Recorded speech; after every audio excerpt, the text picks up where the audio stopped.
پیارے دوستو، آج ہم آپ کو ایک بلی کا واقعہ سنانے والے ہیں۔ پرانے وقتوں کی بات ہے، کسی جگہ ایک بیوہ عورت رہا کرتی تھی جس کے 2 چھوٹے چھوٹے بچے تھے۔ اس کے شوہر کا انتقال ہو چکا تھا۔ شوہر کے انتقال کے بعد اس کے سسرال والوں نے اسے دھکے مار کر گھر سے باہر نکال دیا اور کہا کہ تم ہماری ذمہ داری نہیں ہو، اپنا بوجھ جاؤ اور خود اٹھاؤ، یہاں سے نکل جاؤ۔ جب ہمارا بیٹا ہی نہیں رہا تو ہمیں تمہاری کیا ضرورت ہے؟ دوستو، اس کی 2 بیٹیاں تھیں۔ اگر بیٹے ہوتے تو سسرال والے اسے ضرور گلے لگا لیتے کہ یہ ہمارے وارث ہیں، مگر بیٹیوں کو قبول کہاں کیا جاتا ہے، اس لیے اس عورت کو گھر سے نکال دیا گیا۔ اس کے بعد وہ عورت اپنے مائکے یعنی اپنے ماں باپ کے گھر آ گئی۔ اس کے گھر والے بھی کوئی محبت کرنے والے نہیں تھے، بلکہ بھائی کے اوپر پورا گھر تھا، اور ظاہر سی بات ہے کہ جب بھائی کی شادی ہو جاتی ہے تو بھابھیوں کا راز ہوتا ہے، ماں باپ کا پھر کوئی رول نہیں رہتا ہے۔ بوڑھے ماں باپ اپنی بیٹی کو روزانہ دیکھتے تھے کہ ان کی بیٹی اتنی بے عزتی برداشت کر رہی ہے، اس کی بھابھی اس کو نوکرانی بنا کر رکھتی ہے۔ وہ عورت ہمیشہ روتی رہتی تھی، لیکن جانوروں پر بہت رحم کیا کرتی تھی۔ ایک دن اس کی بھابھی نے اسے بازار سے کچھ سامان لانے کو بھیجا۔ جب وہ سامان لینے جا رہی تھی تو راستے میں اسے ایک زخمی بلی نظر آئی۔ اس کی ایک ٹانگ ٹوٹ چکی تھی۔ اس نے بلی کو اٹھا لیا اور واپسی میں اسے اپنے گھر لے آئی۔ اپنے بچوں سے کہا، دیکھو بیٹا، یہ بلی مجھے راستے میں ملی ہے، یہ بہت زخمی ہے، درد میں ہے، چلو ہم اس کا خیال کرتے ہیں، اس کی مرہم پٹی کریں گے۔ ماں اور بیٹیوں نے مل کر بلی کا بہت خیال رکھا، اس کو کھانا پانی دیا، اس کے زخم کو صحیح کرتے، یہاں تک کہ 2 مہینے کے بعد اس کی ٹانگ بالکل اچھی ہو گئی۔ لیکن اس بلی کا اس گھر میں رہنا اتنا آسان نہیں تھا۔ روزانہ بھابھی طعنے دیتی تھی، روز بھائی آ کر ڈانٹتا تھا کہ تمہاری وجہ سے پورے گھر کا ماحول خراب ہو رہا ہے، تم تو ہمارے سر پر پہلے ہی سوار تھی، اب اس زخمی بلی کو بھی لا کر ہمارے سر پر بٹھا دیا ہے، یہ ہمارے حصے کا کھا جاتی ہے، دودھ بھی پی جاتی ہے، تم کب تک ہمارے لیے یوں مصیبت بنی رہو گی؟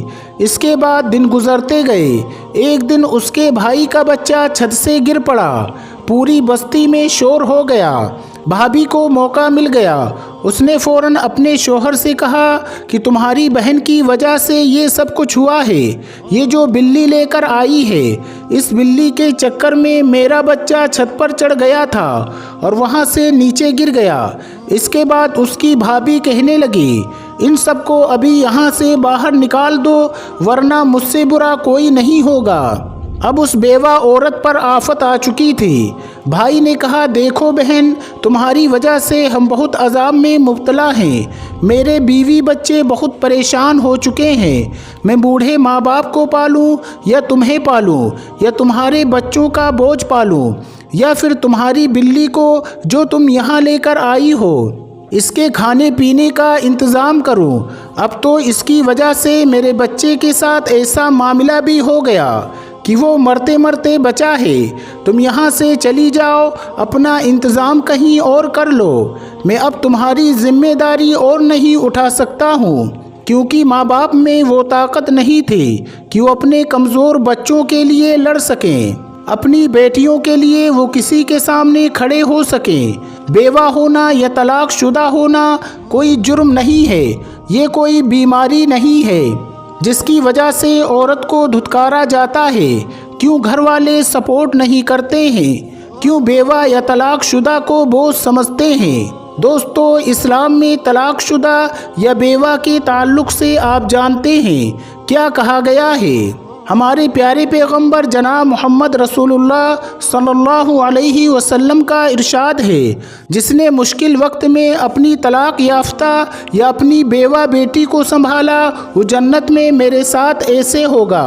پھر حضور اکرم صلی اللہ علیہ وسلم نے اپنی 2 انگلیوں کا اشارہ فرمایا یعنی آپ نے اپنی 2 انگلیوں کو قریب کر کے بتایا کہ وہ جنت میں اس طرح سے میرے قریب ہوگا۔ لیکن دوستو وہ جاہل لوگ اس بات کو نہیں سمجھتے تھے۔ وہ والدین روتے پیٹتے رہے کہ بیٹی کے ساتھ اتنا برا سلوک ہو رہا ہے، نوکرانی بنا کر اس کو رکھا ہوا ہے، لیکن انہوں نے ایک لفظ بھی نہیں کہا، اور یوں بیٹی اپنی ماں باپ کو خاموشی سے دیکھتی ہوئی وہاں سے چلی گئی۔ وہ عورت جا کر محنت مزدوری کرنے لگی۔ اس کو کہیں ایک چھوٹی سی جھوپڑی مل گئی۔ کسی نے احسان کر کے اس کو ایک کمرہ دے دیا۔ وہ وہاں اپنے بچوں کے ساتھ رہنے لگی اور لوگوں کے گھروں میں جا کر کام کاج کر کے اپنا گھر چلانے لگی۔ دوستو اس کے شوہر نے مرنے سے پہلے اپنے ایک قریبی دوست کے ساتھ ایک احسان کیا تھا۔ جب اس کا دوست بہت مشکل میں تھا، سخت پریشان تھا، تو اس نے اس کو 10,000 دینار بطور قرض دیے تھے اور کہا تھا، اے میرے دوست تم اپنا خیال رکھو اور اپنا کام اس کے ذریعے چلا لو۔ جب اسے یہ پتہ چلا کہ میرے دوست کا انتقال ہو گیا ہے تو اس نے سوچا کہ میرے دوست نے مجھے مشکل کے وقت میں 10,000 دینار دیے تھے، اب میرا فرض بنتا ہے کہ میں اس کے 10,000 دینار اس کی بیوہ کو واپس کر دوں تاکہ وہ اس مشکل اور پریشانی سے باہر آ سکے۔ اس کے بعد وہ آدمی سسرال آیا اور کہا کہ مجھے بہت افسوس ہوا کہ میرا دوست دنیا سے جا چکا ہے، میں اس وقت اس ملک میں نہیں تھا ورنہ ضرور آتا۔ بھابھی کہاں ہیں؟ مجھے ان سے کچھ بات کرنی ہے۔ انہوں نے کہا وہ تو نہیں ہے، اپنے مائکے جا چکی ہے۔ اس نے مائکے کا پتہ معلوم کیا اور وہاں پہنچا اور کہا کہ کیا فلاں عورت یہاں رہتی ہے؟ بھائی تو گھر پر نہیں تھا، وہی تیز ترار بھابھی وہاں پر موجود تھی۔ وہ کہنے لگی بس کیا بتائیں، بوجھ بن کر بیٹھی ہوئی تھی، اب خود ہی ایک دن یہاں سے چلی گئی، نہ جانے کہاں ہے، ہمیں کیا پتا کہاں گئی ہے۔ اب وہ پریشان ہونے لگا کہ اس عورت کی مدد کروں تو بھلا کیسے کروں۔ جیسے ہی وہ گھر سے باہر نکلا، وہ بلی گھر کے باہر ہی موجود تھی۔ بلی اس آدمی کی ٹانگوں سے لپٹ گئی۔ دوست نے دیکھا کون بلی ہے، مجھے اتنا پیار کیوں کر رہی ہے۔ وہ سمجھ گیا کہ یہ ضرور کچھ نہ کچھ بتانا چاہتی ہے۔ بلی آگے آگے چلنے لگی، وہ دوست اس کے پیچھے پیچھے چلنے لگا، یہاں تک کہ وہ اس جھوپڑی تک پہنچ گئی جہاں پر وہ بیوہ عورت اپنی بیٹیوں کے ساتھ رہا کرتی تھی۔ آدمی نے دروازہ کھٹکھٹایا، عورت نے پوچھا کون ہے؟ آدمی نے کہا میں آپ کے شوہر کا دوست ہوں، بہت دور سے آیا ہوں، کچھ ضروری بات کرنا چاہتا ہوں آپ کے شوہر کے حوالے سے۔ اس عورت نے اسے گھر کے اندر بلایا۔